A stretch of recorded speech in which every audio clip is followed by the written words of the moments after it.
In today's video, I'm going to show you how to fix the Base44 error 404 quickly and correctly. A 404 error usually means the page or resource you're trying to reach can't be found, and in many cases, the fix is much simpler than it looks. If this video helps, make sure to hit the like button and subscribe for more quick software fixes. Let's get straight into it. First, check whether the URL is correct. This is the easiest place to start, because even one missing character, extra slash, or wrong letter can send you to a page that does not exist. Carefully compare the full link you're using and make sure it matches exactly.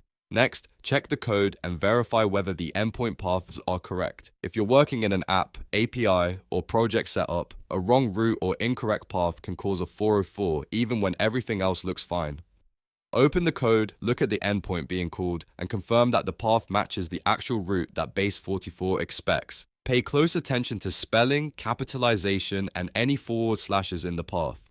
After that, clear your cookies and cache. To do this, press Ctrl+Shift+Delete on your keyboard. This will open your browser's clearing options. Make sure you select cookies and cached files, then clear them. Old browser data can sometimes keep loading outdated pages or bad routing information, and clearing it can refresh everything properly. Once that is done, reload the page and test again. In many cases, that's enough to fix the Base44 error for all and get everything working normally. If this video helped, please like and subscribe for more fast troubleshooting tutorials, and I'll see you in the next one.